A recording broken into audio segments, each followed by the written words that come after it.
What's up, family? We back with another rumbling conversation. Hold on, baby, hold on. It's such a long drop from this cliff. I hope you hold strong. I had my time and this is it. I took it so long. Please don't let me go, baby. Hold on. Zay, so how you feel about Tank Davis having only 350,000 pay-per-view sales?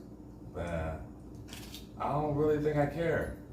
See, I don't know what type of boxing fans we got now, but this is a new era where we cared about how many pay-per-view sales they do. That's up to the promoter job today. Like, you know what I mean? If the fighter is a draw, everybody keeps saying, well, what makes the fighter a draw? The promoter makes the fighter a draw. Not the fighter. You know, the fighter fights. Like, you know what I mean? I think that these lines has been blurred because of social media, you know? So, you know, I see a lot of people making things about, you know, him not having high pay-per-view sales, and then they saying because the opponent that he was fighting, and even that might be here or there, you know what I mean? But the whole thing is that, like, you know what I mean? I'm worried about the boxing. I know he looked amazing that night. I know that his skills was on point that night. For me being a boxing fan, I'm worried about the boxing. You know, the promotional side of it, you know, since I do a lot of marketing and all that stuff, it's interesting to me. But that's up to the promoter to be able to get his name out there like that and selling his fighter. That's the promoter. How are we going to sell this fighter? How are we going to move this fighter? Okay, this fighter might not be a knockout draw, but he's this of a draw. So this is how we're going to move him. We're going to put these opponents on him. We're going to put matchmaking. That's what the whole promotional team working together. But you know what I mean? I just hate now that more and more now we so glamorous in Hollywood that everybody has to do high numbers and they got to be a big draw. That's not up to the fighter of being a big draw. It's about how you're moved in promotional situations. We have not given, that means that we're putting all this on the fighters and we're not giving none of this to their teams. You know what I mean? What are we hiring these promoters for then? Okay, I got you. I got another question for you. So do you feel like Frank Martin is a well-known fighter? No. So you think that Tank on his last fight with Ryan Garcia, he had 1.2 million sales and pay-per-views because It was Ryan. Yeah, I think them together with that name, that's how many they're gonna sell. They're gonna bring it that much. So do you think that they made those many pay-per-views because of Ryan more than Tank, since he only was able to make 350,000?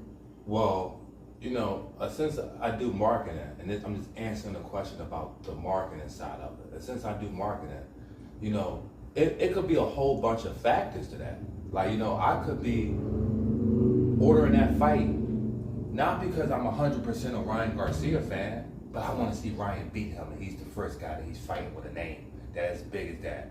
You know, I'm not taking back what Ryan Garcia got, but I'm comparing Ryan Garcia numbers and what he did with Devin Haney and the numbers of what he did with Tank.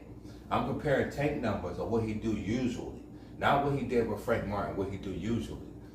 He does great numbers usually. Frank Martin was kind of low because it was remember Tank expressed his concerns with the promotion going into this fight. There was a bad promotional problem with this fight.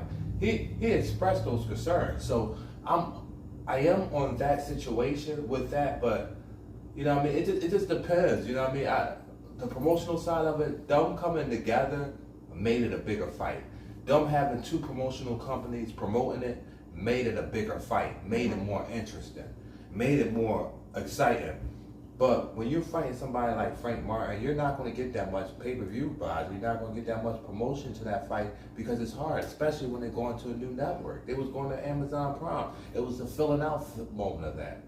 You know, I just think that these guys, because of YouTube, they put so much stuff on how many tickets are they selling and is they a draw. You have to be a draw. That's the sport of boxing. I remember when we first started fighting, a couple fights, when you first start fighting, you got to sell tickets. So that's why you become a promotional person yourself.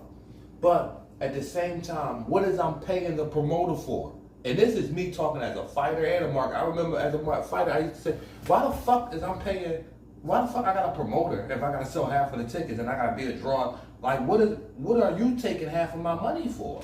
And that's what I just think I just think the promotion out of boxing is horrible. I just think it's horrible, you know what I mean? But to your concern, yes, I do think that with Ryan Garcia with a bigger name, they get a bigger payback. Okay. Hold on, baby, hold on. It's such a long drop from this cliff, I hope you hold strong. I had my time and this is it, I took it so long. Please don't let me go.